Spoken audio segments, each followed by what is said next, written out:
ప్రభునందు ప్రేమైన daily bread కార్యక్రమాన్ని వింటున్న దేవుని పిల్లలందరికీ యేసుక్రీస్తు నామములో నా హృదయపూర్వకమైన శుభవందనాలు తెలియచేస్తున్నాను. సెప్టెంబరు 27వ తేదీ ఉదయకాలమున డైలీ బ్రెడ్ పరిచర్యలో మనమందరము కలుసుకున్నట్టుకై కృప చూపించిన దేవునికి మహిమ కలుగునగాక. ఆమేన్. డైలీ బ్రెడ్ కార్యక్రమాన్ని వింటున్న సహోదరి సహోదరులారా, మీరందరూ బాగున్నారు కదూ? ప్రభు యొక్క అపారమైన కృప, మీ అందరి ప్రార్థన సహకారంతో నేను క్షేమం. ప్రతిదినం ఈ డైలీ బ్రెడ్ పరిచర్యలో తెలంగాణ రాష్ట్రము జగిత్యాల జిల్లా కొరకు, ఈ జిల్లాలో ఉన్న 20 మండలాల కొరకు మనం ప్రార్థిస్తూ ఉన్నాం. నేటి దినం కొరకు మనం ప్రార్థించవలసిన మండలం జగిత్యాల జిల్లా రాయికల్ మండలం. ఈ రాయికల్ మండలంలో మొత్తం 20 గ్రామాలు ఉన్నాయి. 20 గ్రామాల ప్రజలు ప్రభువైన యేసుక్రీస్తు వారి ప్రేమను అంగీకరించినట్లుగా మనము ప్రార్థన చేద్దాం. దయచేసి కళ్ళు మూసుకునండి, ప్రార్థన చేసుకుందాం. మహాగణుడైన మా తండ్రి, కృపగలిగిన దేవ, మీకు వందనాలు స్తోత్రాలు చెల్లిస్తున్నాం. ఈ ఉదయకాల సమయంలో డైలీ బ్రెడ్ పరిచర్యలో తెలంగాణ రాష్ట్రం జగిత్యాల జిల్లా రాయికల్ మండలం కొరకు ప్రార్థించటానికై మీరు చూపించిన మీ అపారమైన కృపను బట్టి మీకు వందనాలు. గొప్ప దేవుడా, ఈ మండలంలో ఉన్న 20 గ్రామాల కొరకు ప్రార్థిస్తున్నాం. 20 గ్రామాల్లో ఉన్న ధనవంతులు, బలవంతులు, రాజకీయ నాయకులు, కమ్యూనిస్టులు, హేతువాదులను దర్శించండి. గొప్ప దేవుడా, గొప్ప ఆత్మ సంబంధమైన ఉజ్జీవాన్ని మీరు ఈ మండలంలో కలిగించమని ప్రార్థిస్తున్నాం. కృపగలిగిన తండ్రి, ఈ మండల ప్రజలందరి హృదయాలు మీ తట్టు తిరిగినట్లుగా మీ సహాయం దయచేయమని ఈ ఉదయకాలమున దేవా, రాయికల్ మండలములో ఆత్మ సంబంధమైన గొప్ప ఉజ్జీవాన్ని మీరు కలిగించమని యేసు నామములో ప్రార్థించి అడిగి వేడుకుంటున్నాము తండ్రి. ఆమేన్. డైలీ బ్రెడ్ కార్యక్రమాన్ని వింటున్న సహోదరి సహోదరులారా, మీలో చాలామంది ఈ పరిచర్య ద్వారా మేము దీవించబడుతున్నాము అని తెలియచేస్తున్నారు. మిమ్మల్ని బట్టే ప్రభువుకే సమస్త మహిమ, ఘనత, ప్రభావములు కలుగునుగాక. ఆమేన్. డైలీ బ్రెడ్ పరిచర్యలో నేటి దినం కొరకై సిద్ధపరచబడిన దేవుని వాక్యం లూకాసు వార్త 8వ అధ్యాయము 51, 52, 53 మాటలు చదువుతున్నాను. దయచేసి ఆసక్తితో వినండి. ఇంటికి వచ్చినప్పుడు పేతురు, యోహాను, యాకోబు అనువారిని, ఆ చిన్నదాని తల్లిదండ్రులను తప్ప మరి ఎవరిని ఆయన లోపలకు రానీయలేదు. అందరూ ఆమె నిమిత్తము ఏడ్చుచు రొమ్ము కొట్టుకొనుచుండగా ఆయన వారితో, ఏడవవద్దు, ఆమె నిద్రించుచున్నదే గాని చనిపోలేదని వారితో చెప్పెను. ఆమె చనిపోయినని వారు ఎరిగి ఆయనను అపహాసించరి.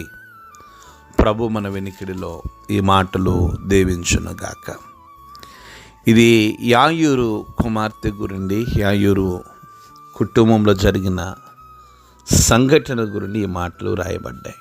మనం 49, 50 మాటలు చదివినప్పుడు ఆయన ఇంకా మాటలాడుచుండగా సమాజపు మందిరపు ఇంటి నుండి ఒకడు వచ్చి, నీ కుమార్తె చనిపోయినది, బోధకుని శ్రమ పెట్టవద్దని అతనితో చెప్పినట్లు యేసు ఆ మాట విని, భయపడవద్దు, నమ్మిక మాత్రం ఉంచుము, ఆమె స్వస్థపరచబడ్డని ఆమెతో చెప్పినట్లుగా వాక్యాన్ని ధ్యానిస్తూ వచ్చాం. యేసు ప్రభుల వారు ఇంటికి వచ్చారు. ఎవరింటికి వచ్చారు? యాయూరు ఇంటికి యేసు ప్రభు వచ్చారు. యాయూరు ఇంటికి రావడానికి గల ఒకే ఒక కారణం ఏంటంటే, నా కుమార్తె చావ సిద్ధముగా ఉన్నది కనుక నా ఇంటికి రమ్మని యేసు ప్రభుల వారిని పాదముల మీద పడి బ్రతిమలాడినట్లుగా వాక్యం సెలవిస్తూ ఉంది. డైలీ బ్రెడ్ కార్యక్రమాన్ని వింటున్న సహోదరి సహోదరులారా, మనం ఎవరో పాదాల మీద పడుతున్నాం. పరిస్థితుల్లో మార్చగలిగిన దేవుని పాదాల మీద పడితే యాయూరు ఇంటికి వచ్చిన ప్రభువే మన ఇంటికి వస్తారు. ఆయన మన ఇంటికి వచ్చారు అంటే ఒక అద్భుతాన్ని చేయక మానరు, ఒక ఆశ్చర్య కార్యాన్ని చేయక మానరు.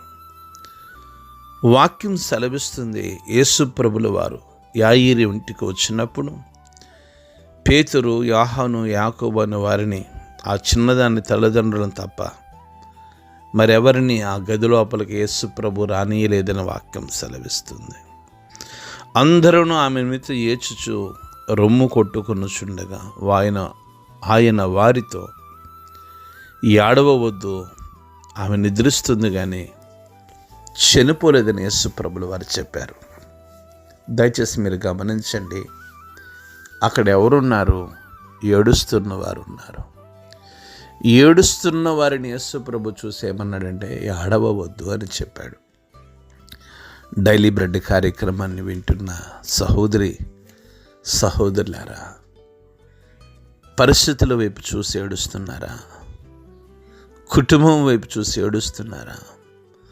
అవమానం వైపు చూసి ఏడుస్తున్నారా? నిందల వైపు చూసి ఏడుస్తున్నారా? గతంలో మీ జీవితంలో జరిగిన అవమానాన్ని గుర్తు తెచ్చుకుంటూ ఏడుస్తున్నారా? మీ ఏడ్పును నా దేవుడు నాట్యముగా మార్చునుగాక. వారందరూ ఏడుస్తుంటే ఆడవవద్దు అని చెప్పి, ఈ చిన్నది నిద్రించుచున్నదే కానీ చనిపోలేదని వారితో చెప్పాడు. ఆమె చనిపోయినదని వారు ఎరిగి యేసు ప్రభులు వారిని అపహాసించారు. డైలీ బ్రెడ్ కార్యక్రమాన్ని వింటున్న సహోదరి సహోదరులారా, ఆమె చనిపోయింది, కానీ యాయూరు ప్రభు పాదాల మీద పడటం ద్వారా ఆ చిన్నదాన్ని బ్రతికించాడు ప్రభు. యేసు ప్రభు వారిని అందరూ అపహాసించారు. ఈరోజు కూడా ప్రభువును నమ్మిన వారిని, ప్రభు అంగీకరించిన వారిని, ప్రభులో నడుస్తున్న వారిని లోకం అపహాసిస్తుంది. మనం ఎంతో ధన్యులం. డైలీ బ్రెడ్ కార్యక్రమాన్ని వింటున్న సహోదరి సహోదరులారా, మనము ధన్యులం. ప్రభు మన వెనుకడిలో ఈ మాటలు దీవించును గాక. ఆమేన్. కండ్లు మూసుకునండి, ప్రార్థన చేసుకుందాం. మహాగణుడైన మా తండ్రి, కృపగలిగిన దేవా, మీకు వందనాలు. ఈ ఉదయకాల సమయంలో మీ మెల్లని స్వరం ద్వారా మీరు మాతో మాట్లాడుతున్నారు దేవా. మేము ధైర్యంగా ఉండటానికి, ఏడవకుండా ఉండటానికి దేవా, పరిస్థితుల వైపు చూసి కృంగిపోకుండా ఉండటానికి మీ కృప చూపించండి. ఈ ఉదయకాలమున డైలీ బ్రెడ్ కార్యక్రమాన్ని వింటున్న ప్రతి బిడ్డను మీరు దీవించమని యేసు నామములో ప్రార్థిస్తున్నాము తండ్రి. ఆమేన్. డైలీ బ్రెడ్ పరిచర్య నుండి మీ ప్రియ సహోదరుడు brother K Ramesh Babu, God's love ministries, Vijayawada. దేవుని కొరకు ఖర్చు పెడదాం, దేవుని కొరకు ఖర్చు అయిపోదాం. Thank you. Praise the lord. God bless you all.